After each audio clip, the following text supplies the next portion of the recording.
Welcome to யாவரும் கேளீர். நான் உங்க பத்ரி பேசுறேன். இன்னைக்கு ஏராளமான செய்திகள் இருக்கு. குறிப்பாக மக்கள் நீதி மையம் நிர்வாக குழு கூட்டம், ராஜ்கமல் தயாரிக்கக்கூடிய படங்கள் பத்தின அப்டேட்ஸ், சந்திரஹாசன் அவர்களுடைய பிறந்த நாள். ஸோ இந்த விஷயங்கள் எல்லாமே இருக்கு. முதல்ல நம்ம அரசியல்ல இருந்தே ஆரம்பிக்கலாம். இன்னைக்கு மக்கள் நீதி மையத்துடைய நிர்வாக குழு கூட்டம் இன்று மதியம் 3 மணி அளவில் மக்கள் நீதி மையம் தலைவர் எம்பி நம்மவர் கமல்ஹாசன் அவர்களோட தலைமையில நடக்குது. ஸோ இதுல என்ன விவாதிக்க போகிறாங்க அப்படின்னா, நம்ம என்னென்ன தொகுதியெல்லாம் கேட்டிருக்கோம் திமுகல, அது எவ்வளவு தொகுதி கிடைக்க வாய்ப்பு இருக்கு, அந்த தொகுதிக்கு யாரெல்லாம் நிப்பாட்டலாம், அதுக்கு என்ன மாதிரியான பிரச்சாரம் எப்படி பண்ணணும் என்னங்கிறத அந்த ஸ்ட்ராட்டஜி. ஸோ அதை உட்காந்து ஹவுஸில் டிஸ்கஸ் பண்ண போகிறாங்க. ஸோ அதில் யாரெல்லாம் விருப்ப மனு அளிச்சிருக்காங்க அதெல்லாம் ஷார்ட் லிஸ்ட் பண்ணி அது எவ்வளோ தொகுதி கிடைக்குது, அது நம்பர் ஆஃப் தொகுதி எவ்வளவா இருந்தாலும் இப்போ நம்ம இப்போ சட்டமன்றத்துக்குள்ள நம்மளுடைய பிரதிநிதிகள் போகணும். நாடாளுமன்றத்தில் ஒரு பிரதிநிதி நமக்கு இருக்கு, ராஜ்யசபா எம்பி ஒரு பிரதிநிதி இருக்கு. இப்ப சட்டமன்றத்துக்குள்ள 2026 வரக்கூடிய புது சட்டமன்றத்துக்குள்ள ஒரு அதாவது நான் உள்ள என்ட்ரி வைக்கணும். முதல் முறையாக கால் எடுத்து வைக்கணும். அது எந்த சின்னத்துல நிக்க போறாங்க, டார்ச் லைட்லயே நிக்க போறாங்களா அல்லது உதயசூரியன் சின்னத்துல நிக்க போறாங்களா, எத்தனை தொகுதிகள், யாராரு, இந்த மாதிரியான எல்லா விஷயங்களையுமே டிஸ்கஸ் பண்ணுவாங்க. அது குறித்து விரைவிலேயே 2வது கட்ட பேச்சுவார்த்தையில அப்ப சொல்லுவாங்க எத்தனை சீட்டு, என்னென்ன தொகுதிகள். ஸோ நமக்கு ஃபேவரா இருக்க தொகுதிகள் என்னென்ன இருக்கோ அதெல்லாம் நோட் பண்ணி கொடுத்துருக்காங்க. அதுலேருந்து எவ்வளவு, how many, what are the seats அப்படிங்கிறத முடிவு பண்ணுவாங்க. ஸோ இதுதான் எல்லா கட்சிகளுக்குமே நடக்கும். ஸோ நமக்கு அதற்கு முன்னாடி, நம்ம சீட்டு வாங்குறதுக்கு முன்னாடி ஹவுஸ்ல ஒரு டிஸ்கஷன். ஸோ அதெல்லாம் இது குறித்து ஒரு இது வந்திருக்கு, ஒரு சுற்றறிக்கை வந்திருக்கு மக்கள் நீதி மையம் சார்பாக. அதில் இதுதான் அஜெண்டா, இத்தனை மணிக்கு மீட்டிங் அப்படிங்கிறத அவங்க போட்டிருக்காங்க. இப்போ எல்லாருடைய ஃபோக்கஸுமே ரெட் ஜெயின் தயாரிக்கிற கமல்ஹாசன் ரஜினிகாந்த் சேர்ந்து நடிக்கிற படத்தை பற்றின எதிர்பார்ப்புல தான் இப்ப லேட்டஸ்டா அந்த ப்ரமோ, அந்த மிகப்பெரிய தியேட்டர்லயே போட்டது, அது மிகப்பெரிய ஒரு எதிர்பார்ப்பை உருவாக்கி அது சம்பந்தமா தான் எல்லாம் பேசினாங்க. அது அனலாக் பிலிம்ல பண்ண போறாங்க. ஸோ அது நெல்சன் என்னென்னலாம் பிளான் பண்றாரு, அனிருத் என்ன மாதிரி மியூசிக் பண்ண போறாரு, கமல் ரஜினிக்கு வில்லனா யார் வரப்போறா அப்படிங்கிற மாதிரி நிறைய பேச்சு அடிபடுது அந்த படத்தை பத்தி. ஆனா எல்லாருமே மறந்தது கமல்ஹாசன் ராஜ்கமல் தயாரிக்கிற படம். அதுல ரஜினிகாந்த் ஒரு படம் நடிக்கிறாரு, அதை சிபி சக்கரவர்த்தி டைரக்ட் பண்றாரு.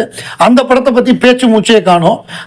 நேத்திக்கு அதற்கான ஒரு அழகான ஒரு அறிவிப்பு என்னன்னா, அந்த டீமோட போட்டு டைரக்டர் அந்த ஸ்கிரீன் பிளே புக்கு, அந்த படத்தோட ஸ்கிரீன் பிளே எழுதி முடிச்சிட்டாரு. லாக் பண்ணுவான், ஸ்கிரீன் பிளே லாக் பண்ணி பவுண்டா கொண்டு வந்துட்டாரு. ஸோ பவுண்டு ஸ்கிரீன் பிளேயை கொண்டு தயாரிப்பாளர்கிட்ட கொடுத்து ஒட்டுமொத்தமா டீமே இது பண்ணாங்க. இந்த படத்துடைய படப்பிடிப்பு தமிழ் வருட பிறப்பான ஏப்ரல் 14 துவங்கும். ஏப்ரல் 14 அன்னைக்கு ஒரு ஷாட்டாவது எடுப்பாங்க. ஸோ அந்த முதல் ஷாட்டை ஒரு நல்ல நாளாக பார்த்து ஒரு பாசிட்டிவ் ஸ்டார்ட் அப்படின்னு நம்ம சொல்லுவோம்ல, அந்த பாசிட்டிவ் ஸ்டார்ட் ஆரம்பிக்கும். அதுக்கப்புறம் விறுவிறுப்பா படப்பிடிப்பு தொடர்ந்து நடக்கும். ரஜினிகாந்த் கம்ப்ளீட்டா கால் ஷீட் கொடுத்திருக்காரு. இந்த படம் 2027 பொங்கலுக்கு வெளியாகக்கூடிய படமாக இந்த படம் அமையும். இது எப்படின்னா, ஒரு ஃபேமிலியோட போய் பார்த்து என்ஜாய் பண்ணக்கூடிய, அதாவது ரஜினிகாந்த் படங்கள்ல இருக்கக்கூடிய எல்லா அம்சங்களுமே இருக்கும். காமெடி இருக்கும், லவ் இருக்கும், ஆக்ஷன் இருக்கும், ரஜினிகாந்தோடைய ஸ்டைல் இருக்கும், மோட்டிவேஷன் இருக்கும். ஸோ எல்லாமே இருக்கும்னு சொல்லி அந்த டைரக்டர் பேட்டி கொடுத்திருக்காரு.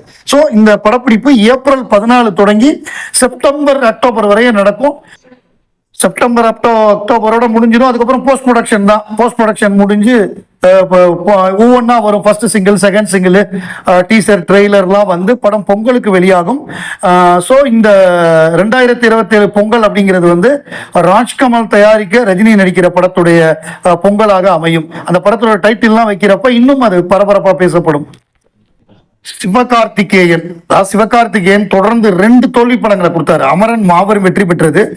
அதுக்கப்புறம் 2 படங்கள் தோல்வி. அவருக்கு மதராசிங்கிற படம் பெரிய தோல்வி, அப்புறம் பராசக்திங்கிற படம் மிகப்பெரிய தோல்வி.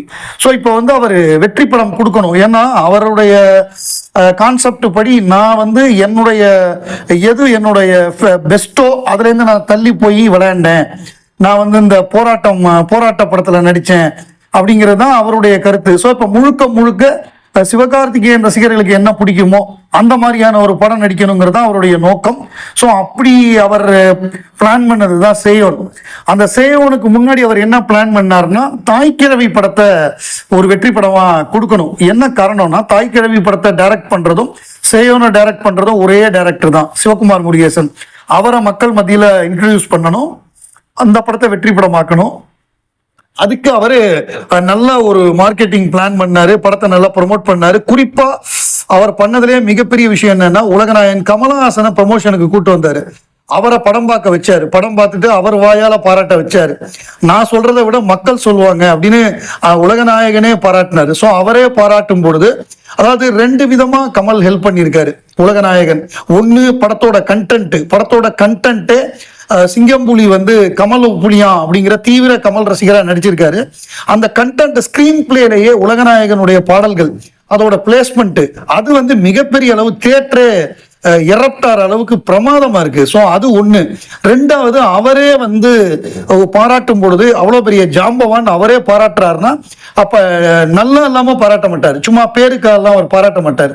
ஸோ அப்ப அவரே சொல்லியிருக்காருங்கப்ப, பிளஸ் கமல் ரசிகர்கள் வேற இந்த படத்தை விரும்பி பார்த்ததுனால அது பெரிய வெற்றி, மிகப்பெரிய ஒரு வெற்றி படமா நல்ல வசூலை வாரி குவிச்சிருக்கு. அவருக்கு மிகப்பெரிய லாபம். 10 கோடியில எடுத்த படம் முதல் 3 நாள்ல 21 கோடி இப்ப தாண்டி போயிடுச்சு. நல்லா மிகப்பெரிய ஹிட். ஸோ அந்த டைரக்டரையும் இன்ட்ரோடியூஸ் பண்ணியாச்சு. இப்ப ராஜ்கமலுடைய அப்டேட் என்னன்னா, சிவகார்த்திகேயன் படத்தை 35 கோடியில தான் எடுக்கிறாங்க. சேயோன் படத்தை அவங்க எப்படி பிளான் பண்றாங்கன்னா, இப்ப ப்ராஃபிட் ஷேர் அந்த கான்செப்டுக்கு வந்திருக்காங்க. சிவகார்த்திகேயனுக்கு 10 கோடி ரூபாய் அட்வான்ஸ் கொடுத்திருக்காங்க. இதுக்கப்புறம் இந்த படத்துடைய வசூல்ல பர்சன்டேஜ் ப்ரொடியூசருக்கும் ஹீரோக்கும் ப்ராஃபிட் ஷேர் பண்ணிக்கிறாங்க. ஸோ அந்த மாதிரியான ஒரு கான்செப்ட், ரொம்ப காம்பாக்டான பட்ஜெட்டு.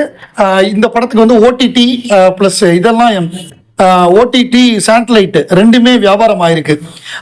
ஸோ அந்த அடிப்படையில் கிட்டத்தட்ட அது ஒரு 120 கோடி ரூபாய்க்கு மேலே வியாபாரம் ஆயிருக்கு. ப்ரொடியூசருக்கு நல்ல லாபம் வரக்கூடிய ஒரு ப்ராஜெக்டாக இது அமைஞ்சிருக்கு.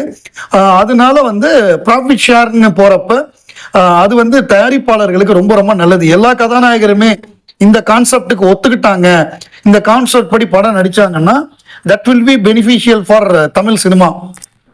சந்திரஹாசன், அதாவது ராஜ்கமல் நிறுவனம் அப்படின்னா அது கமல்ஹாசனுக்கு உறுதுணையாக இருந்தவர். அது எல்லா காலத்திலையுமே ராஜபார்வை ஆரம்பிச்சு அவருடைய பர்சனல் லைஃப்ல பிரச்சனை வந்தாலும் சரி, அது கோர்ட்டு கேஸா இருந்தாலும் சரி, அவருக்கு உறுதுணையா இருந்தவர் சந்திரஹாசன். நான் அவரை நேர்ல பார்த்திருக்கேன், அவரோட பேசியிருக்கேன். நியூ இயருக்கு கேலண்டர்லாம் கொண்டே கொடுத்துருக்கோம் நாங்க. ஸோ அவரை மிகுந்த மரியாதைக்குரியவர், எல்லாத்தையும் ரொம்ப நல்லா பேசக்கூடியவர். அவர் எப்படின்னா, நம்ம கமல் சார் சொல்ற மாதிரி சாட்சி சொல்ல சந்திரன் வருவாண்டி அப்படின்னு விருமாண்டியில் எழுதின மாதிரி, எனக்கு ஏதாவது கோர்ட்டு கேஸ்னா இருந்தாலும் எங்க அண்ணன் தான் வருவாரு. கிட்டத்தட்ட அவர் ஒரு ஃபாதர் ஃபிகர். கமல் சாருக்கே ஒரு தந்தை ஸ்தானத்துல இருந்தவர். அவரது மறைவுங்கிறது மிகப்பெரிய இழப்பு, கமல் ரசிகர்களுக்கும் உலகநாயகனுக்கும் மிகப்பெரிய இழப்பு. அப்பதான் அவர் ரொம்ப வருத்தப்பட்டார். ஏன்னா அவருக்கு ரைட் ஹேண்டா இருந்தவர், எல்லாத்துக்குமே அவர் தான் பயங்கர சப்போர்ட்டா இருப்பாரு. அவருக்கு எப்படின்னா, அவருக்கு கடவுள் நம்பிக்கை உண்டு. அவரும் மௌலியும் கோயில் கோயிலா போவாங்க கமல் சாருக்காக வேண்டிக்கிட்டு. அந்த மாதிரியான ஒரு பயங்கர பேக் போனா இருந்தாரு. அப்படிப்பட்டவர். அப்பதான் ரஜினி கூட சொல்லியிருப்பாரு, அவங்க அண்ணன் தான் ரொம்ப இதுவா இருந்தாரு, அவருக்கு அப்புறம் இவர் என்ன பண்ண போறாரு, கமல் கோவப்பட்டு நீங்கெல்லாம் கொஞ்சம் தான் பார்த்துருக்கீங்க, நான் அவரோட முழு கோவத்தை பார்த்துருக்கேன்னு சொல்லி ரஜினிகாந்த் பேசுவார் அவருக்கு இரங்கல் கூட்டத்தில். ஸோ அந்த மாதிரி இருந்தவர். பட தயாரிப்பு காலங்கள் எல்லாத்துலேயுமே கமலோட ப்ரெஷரே தெரியாம அவர் எல்லாத்தையும் பார்த்துக்கிட்டாரு. அவர் என்ன சொல்றது, கமல்ஹாசனுக்கு ஒரு தந்தை ஸ்தானத்துல இருந்தார்.